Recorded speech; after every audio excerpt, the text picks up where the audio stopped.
ওয়া রাহমাতুল্লাহ। আমাদের নামাজের প্র্যাকটিক্যালি মস্কে সেজদার অবস্থায় আছে। সেজদার দেওয়ার সময় মনের অবস্থা কি হবে, শারীরিক অবস্থা কি হবে, দুইটার আলোচনা গেল। সেজদায় কিছু মাসালা আছে।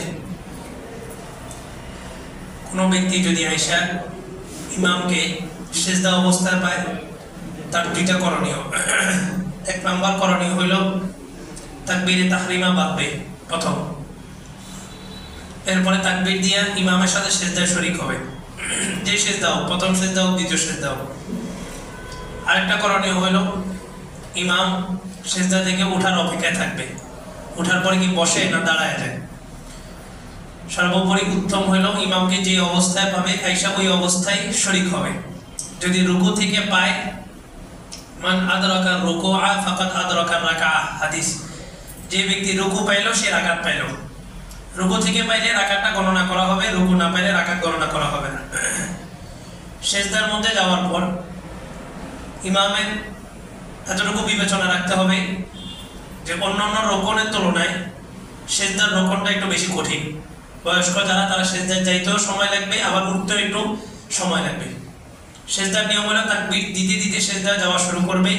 সেজদায় যাওয়া শেষ হওয়ার পর আকবার বলবে, আল্লাহ শব্দটাকে একটু টাইনা ধরে রাখবে।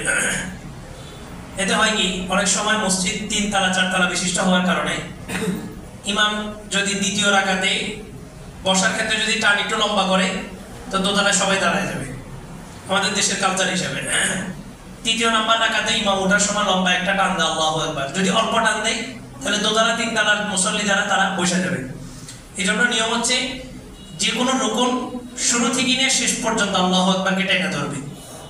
তাকবীরে তাহরিমা এখান থেকে এখানে হাত বাঁধা, এটা চ্যানেলিং টানার দরকার নেই, আল্লাহ এটা টানার দরকার নেই, এটা অল্প আল্লাহু আকবার।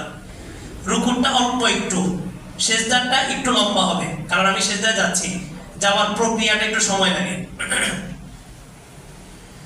সেজদায় যাওয়ার পর হাতের আঙ্গুলগুলো মিলানো থাকবে, আবার একদম এরকম উঁচা থাকবে না, স্বাভাবিকভাবে মিলানো থাকবে, বেশি ফাঁকা থাকবে না। সেজদার মধ্যে তাসবিহ পড়বে সুবহানা রাব্বিয়াল আ'লা, 3 বার কমপক্ষে পড়বে, 5 বার 7 বার যে কয়বার মন চায় পড়তে পারবে। ব্যক্তিগত নামাজে কোনো ইমামের জন্য এটা অনুমতি নেই। ইমাম যদি 3 বারের জায়গায় 5 বার 7 বার 9 বার এখানে এসে যদি বুজুর্গি শুরু করে, তো পিছনে অনেক মুসল্লির কষ্ট হবে।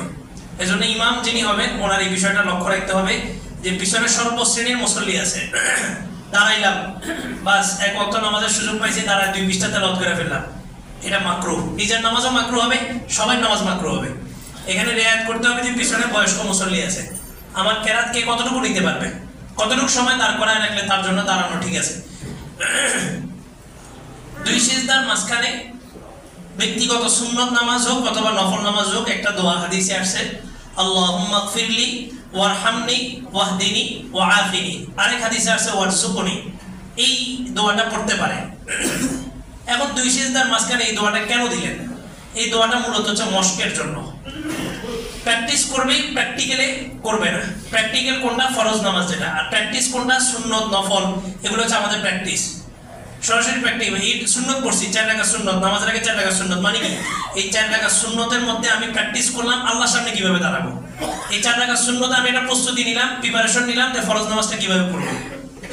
তো এই 2 সিজদার মাঝখানে দোয়াটা রাসূল এই জন্যই দিয়েছেন যে মানুষ অনেক সময় তাড়াহুড়ার কারণে এক সেজদা থেকে অল্প একটু উঠেই আরেকটা সেজদা দিয়ে দেয়, পুরোপুরি বসে না। তার কিন্তু সেজদা একটাই হয়েছে, আরেকটা হয়নি। আর কোন রাকাতের মধ্যে যদি সেজদা 2টার জায়গায় একটা হয়, তাহলে নামাজ কি হয়ে যাবে? ফাসেদ হয়ে যাবে, কারণ সেজদাটা তো ফরজ, রুকু সেজদা এটা ফরজ, তো নামাজ ফাসেদ হয়ে যাবে। এই জন্য 2 সিজদার মাঝখানে যেন একজন মুসল্লি বান্দা যেন বৈশা স্থির হয়, বসাটা যেন নিশ্চিত হয়, এই জন্য আল্লাহ রাসূল এই দোয়াটা দিয়েছেন। কিসের মধ্যে? সুন্নত এবং নফলের মধ্যে। ফরজ নামাজটা সুন্নত এবং নফলের তুলনায় একটু তাড়াতাড়ি হবে। আমার ব্যক্তিগত বুজুর্গি যা আছে এটা সব আমি কোথায়? নফল নামাজে, সুন্নত নামাজে। ফরজ নামাজে আইসা রুকু সিজদা লম্বা করলাম, রুকু থেকে ওইটা দাঁড়ায় রইলাম, রুকু থেকে ওইটা হামদান কাসীরান তাইয়িবান মুবারাকান ফি, লম্বা সময় লাগে, এটা মাকরুহ হয়ে যাবে নামাজ, বাকিদের কষ্ট হবে। হ্যাঁ, এই দোয়াগুলো আছে, দোয়াগুলো কোথায় পড়বে? ব্যক্তিগত সুন্নত নামাজ হোক নফল নামাজ হোক ওটাতে পড়বে, ফরজ নামাজে না পড়াই উচিত। 2 সিজদা দিবে, 2 সিজদার পরে দাঁড়ানোর হলে দাঁড়াবে, বসার হলে বসে যাবে। দাঁড়ানোর জায়গায় যদি বসে, বসার জায়গায় যদি দাঁড়ায়, তাহলে সুজদা আসবে। আল্লাহ তাআলা কথাগুলো বোঝার আমল করার তৌফিক দান করুন। দাঁড়িয়ে কথা শোনেন।